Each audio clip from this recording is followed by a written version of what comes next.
네, 자, 금융위기 이후에 각국이 돈 풀기에 나서면서 세계 부동산 가격이 지칠 줄 모르고 올랐는데요. 그중에서 가장 큰 역할을 한 것이 바로 차이나머니입니다. 이 차이나머니가 빠지기 시작하면서 세계 부동산 가격이 폭락하고 있는데 특히 내년 1분기에 중국 부채 상환이 몰려있기 때문에 이 문제가 심각하게 거론되고 있습니다. 오늘의 이 문제 이야기 나눠보도록 하죠. 한국경제신문의 한상준 논설위원 나오셨습니다. 안녕하세요. 네, 안녕하십니까? 네, 반갑습니다.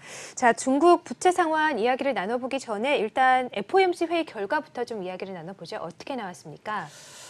대체로 어제 말씀드린 대로 그대로 나왔죠. 네. 미국의 금리 인상 방식이 고스톱 방식이기 때문에 네. 한번 금리를 조정하고 그렇죠. 한두 차례 정도 이렇게 쉬어가는 네. 이런 방식이기 때문에 11월 달에 정책 금리는 동결되는 것은 그대로 예상대로 나왔다 이렇게 보게 됐습니다. 그리고 이제 5가지 현안이 굉장히 중요한데요. 예를 들어서 경기 문제라든가 임금 상승률 문제라든가 초과지급 준비를 인상한 문제라든가 또 부동산 문제라든가 그리고 최근에 금융시장이 불안한 문제 10월 달에 있었죠. 이거에 대해서 어떤 입장을 보이느냐 하는데요. 역시 이 하나하나 문제가 굉장히 중요한 만큼 중간선거 이후에 첫 회의다 보니까 제롬 파월 이렇게 법률가답게 굉장히 신중한 입장을 보였다 이렇게 됐습니다. 자체적으로 페드의 포브스 모델 거시경제팀에서 부동산 관련된 이것을 검토한 걸로 이렇게 알고 있습니다는 실제 발표는 안 했다 이렇게 보시됐습니다. 네.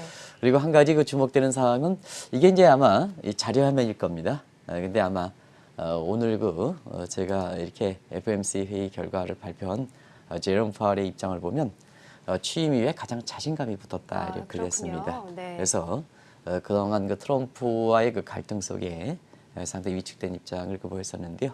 오늘은 상당히 트럼프가 중간 선거에 이렇게 실질적으로 보면 패퇴해서 그런지 상당히 자신감을 붙었던 것도 향후의 통화 정책 관련해서 굉장히 중요한 시사점을 던져주는 것이 아닌가 생각하는데요. 네. 그중에 페드의 그 양대 목표가 고용 창출과 물가 안정이죠. 그래서 지금 이 물가 안정 문제는 어제도 말씀드렸습니다는 필립스 가학선의 그 평준화 문제에서 문제가 됐던 그 임금 상승률이 지금 3% 진입함에 따라서 이 실업률과 임금 상승률과의 그 전형적인 트레이드오프 관계가 다시 복원되는 양상이거든요. 그래서 오늘도 전체적으로 9월에 이렇게 회의에 비해서 변한 것은 없습니다는 내부적으로는 많이 변했다. 내부적으로 많이 변한 게 뭐냐? 결과적으로 여러 가지 이 페드 입장에서 부동산이든 금융시장 문제든 금리 인상 문제든 이런 문제에 대해서 상당히 복잡한 수를 쓰기 시작했다 이렇게 됐습니다. 네. 그래서 12월 달에는 금리 인상이 지금의 뉘앙스로 보면 확실하지 않냐 이렇게 보고 있고요.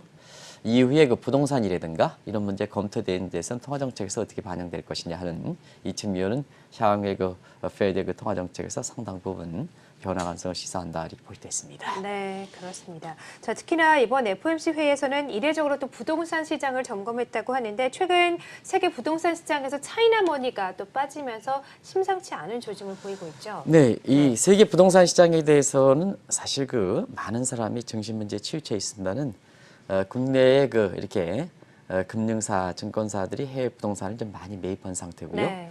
여기에 따라서 국내 재테크 수단이 사실 부동산 펀드와 관련된 이런 상품들이 많이 가 있기 때문에 작년 하반기에 경우에 따라서는 교체기 아니냐.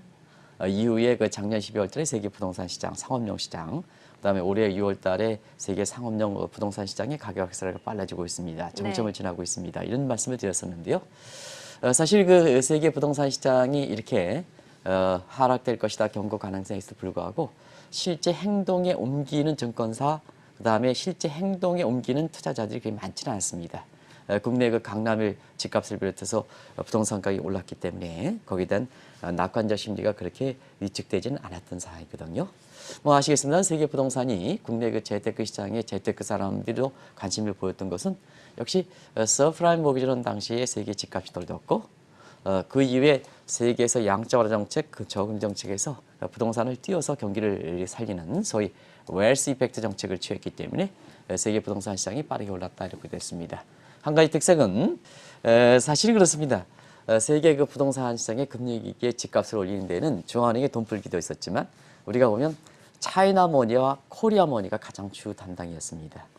차이나머니는 기관이 아니고 개인이 담당했습니다. 그래서 차이나머니가 세계 부동산 시장의 집값을 올리는데 굉장히 컸는데요. 두 가지, 상업용, 주거용 가릴 게 없이 차이나머니의 힘은 거셌다. 그래서 세계 부동산 시장에 차지하는 차이나머니 위력은 아주 크다 이렇게 보시면 되겠고요. 네. 또 코리아머니 한국 자금도 개인 자금은 해외 나갈 때 제한이 있거든요. 10만 달러 규정.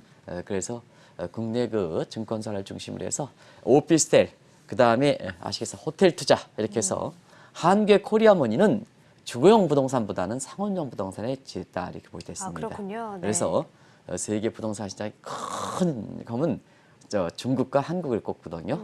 그리고 경우에 따라서는 상업용 부동산은 국내 금융사들이 서로 경쟁하는 가운데 세계 주요 상업용과 한 번을 더 올렸다 하는 것도 한 점 말씀드렸었는데 네. 그만큼 큰 손이었다 이렇게 보게 됐습니다. 그런데 이런 것이 작년에 그 4분기를 정점으로 해서 지난 2분기부터 올해 2분기부터 하락세가 빨라지는 영상이거든요. 이렇게 한번 보겠습니다.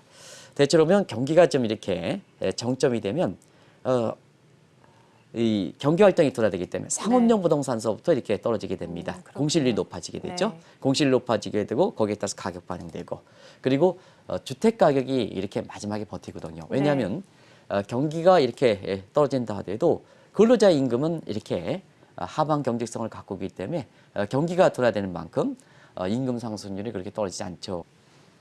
보통 임금은 경기가 떨어지도 마지막까지 버티게 됩니다. 하방 경직성, 다운로드 리조트를 갖고 있거든요.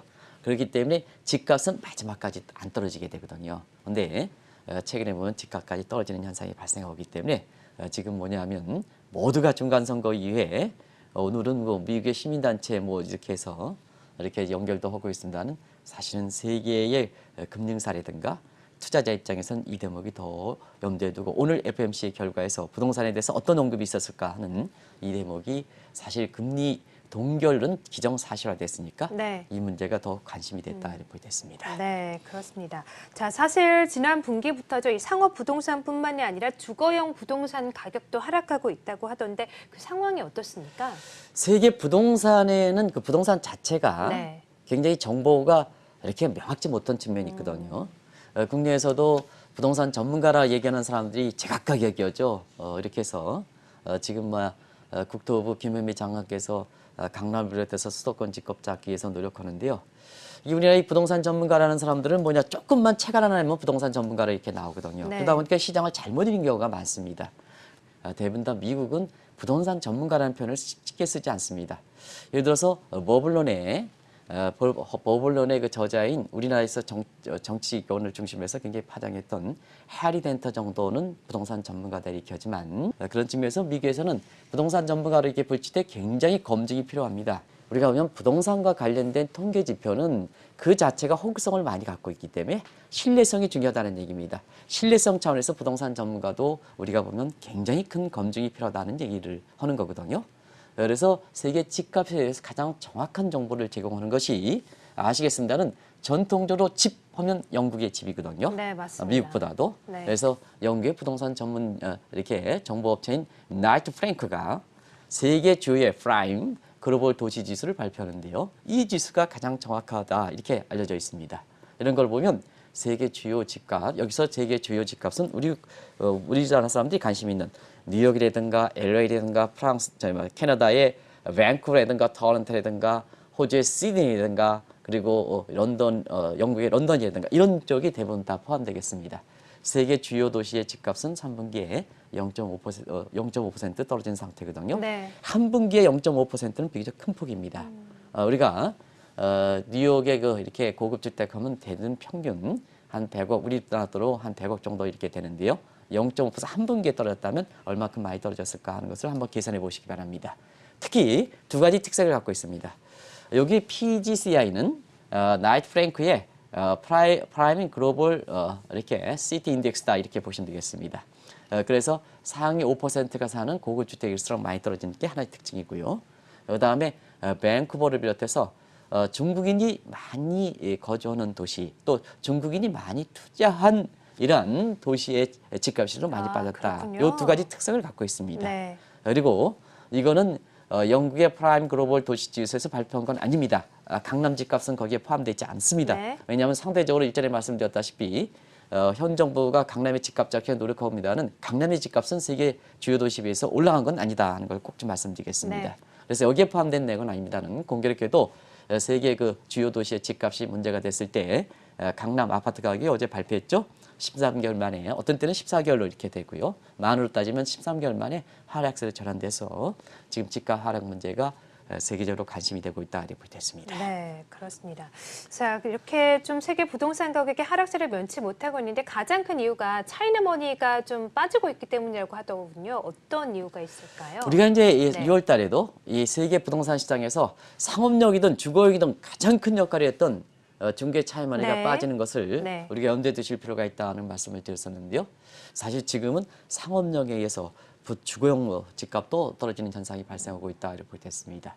그러면 왜 이렇게 세계 부동산 시장에서 또 증시에서도 차이나머니가 빠질까 하는 측면에서 보면 중국은 3대 회색 코뿔소라고 있죠. 중국 정부가 알면서도 당하는 문제.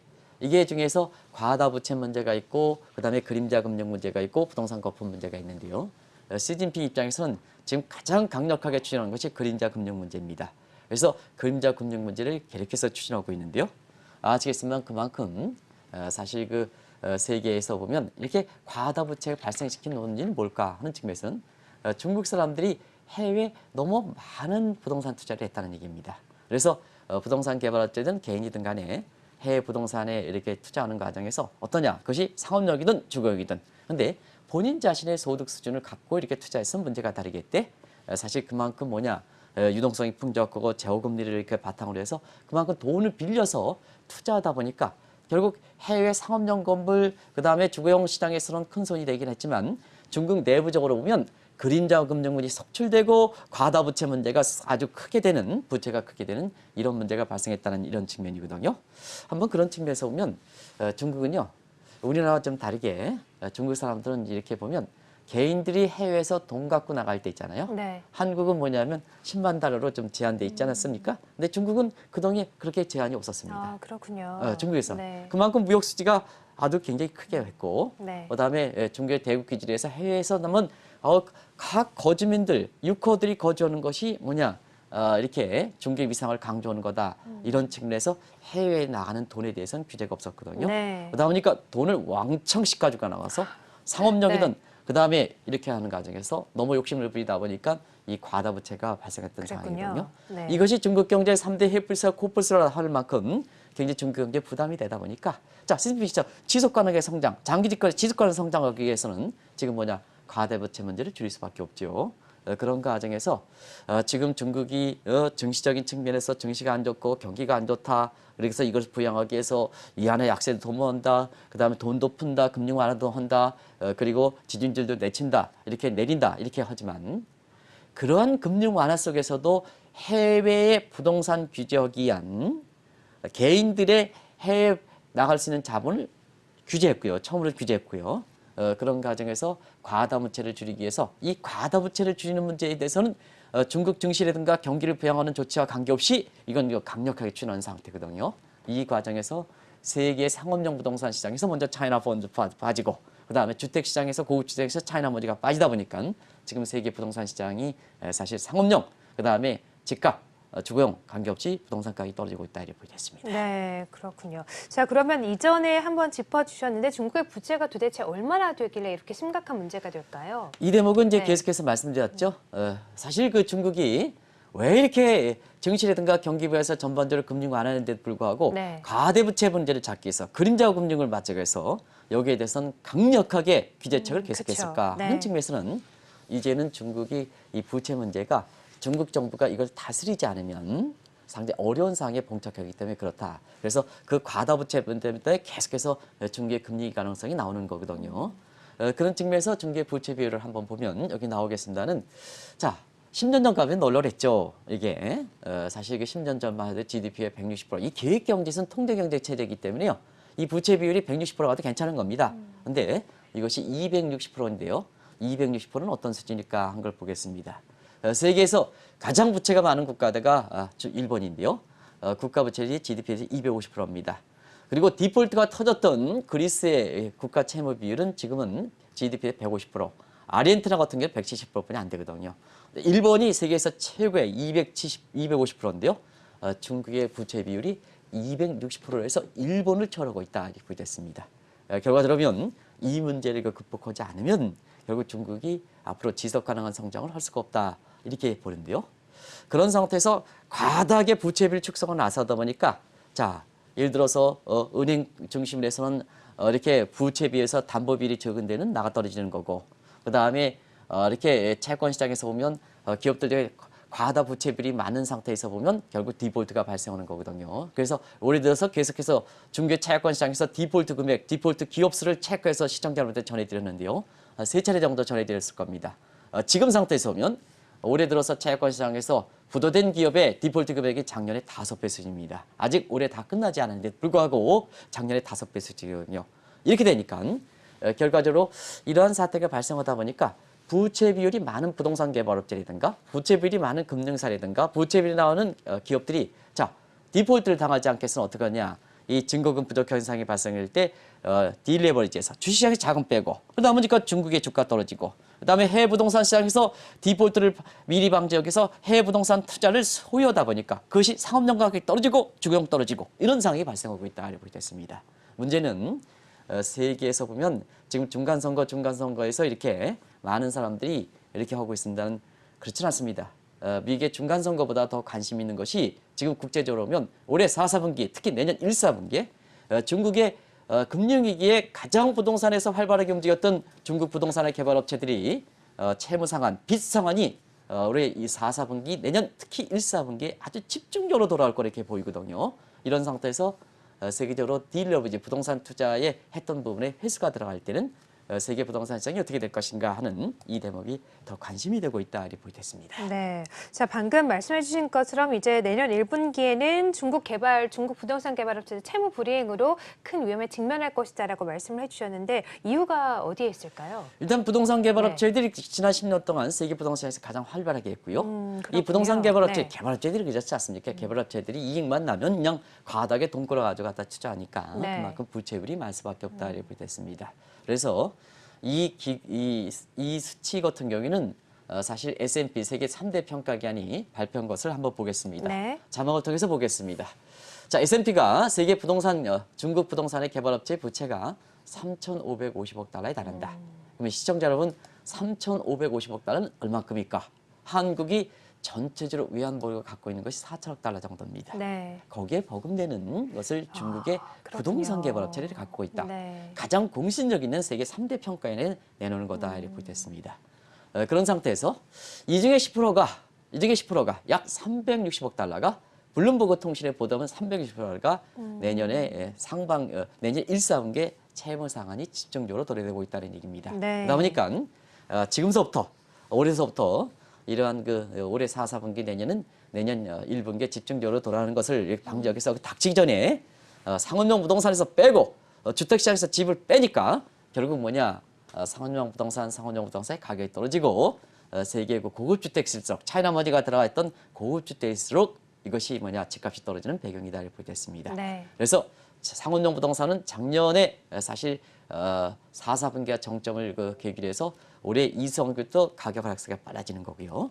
그다음에 지난 3분기부터 부동산 시장에서도 주택 시장에서도 자금을 빼다 보니까 앞서 말씀드린 같이 영계 부동산 정보체인 세계에서 가장 정확하다는 프라임 글로벌 도시주택 가격 지수에서 집값도 이렇게 떨어지는 이런 배경으로 자리 잡고 있다 이렇게 보겠습니다. 네. 그래서 지금 시청자 여러분 미중간 마찰에서 중개 국채 매각 이거는 뭐냐?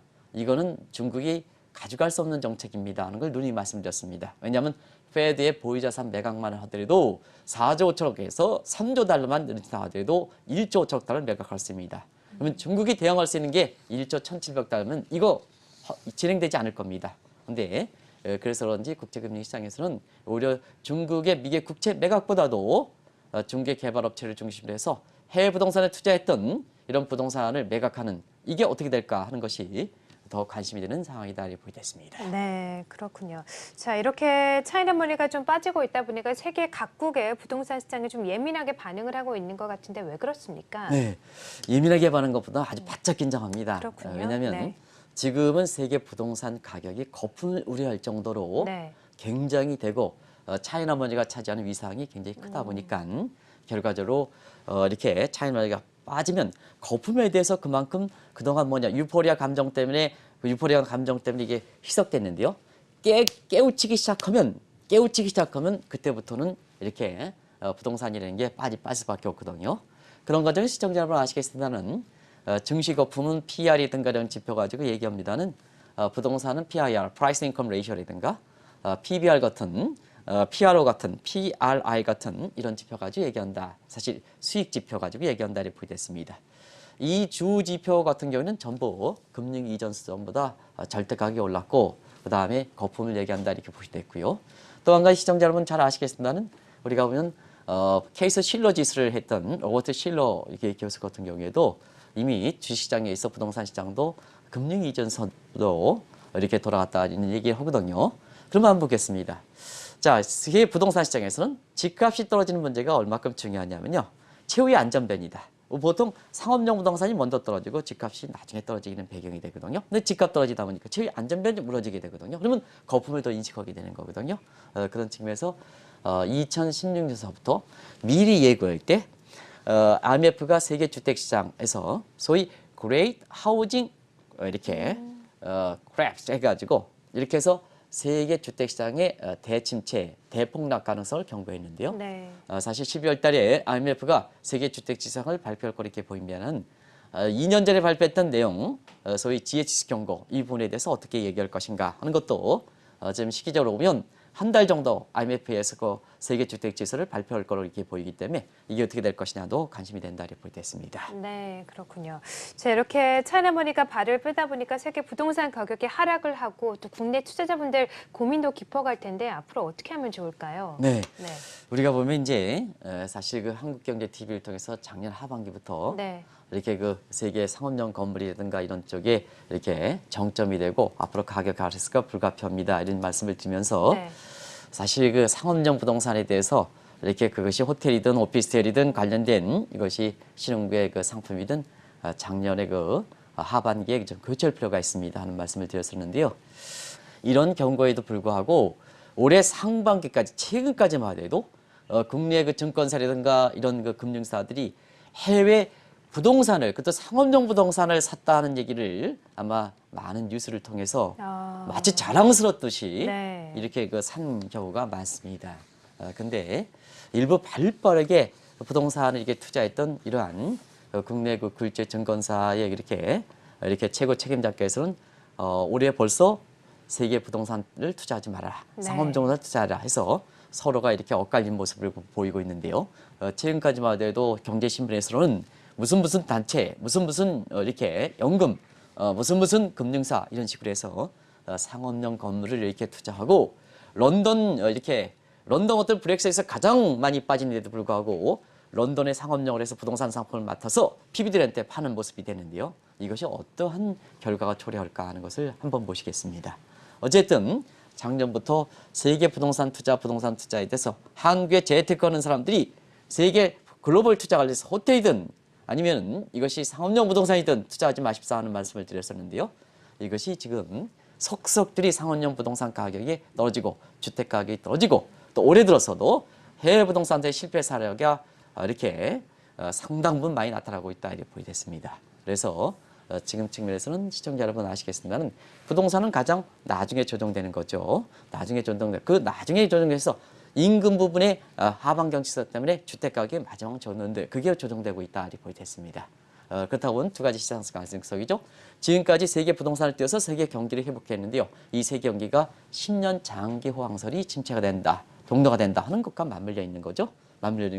그런 각도에서 아마 세계 부동산 시장을 이렇게 보시면 되지 않냐 생각하고요. 그런 각도에서 최근에 막판까지 세계 상업용 부동산을 그렇게 해서 상품을 만들어서 국내 그 은행이라든가 이런 데 파는 데가 있는데요.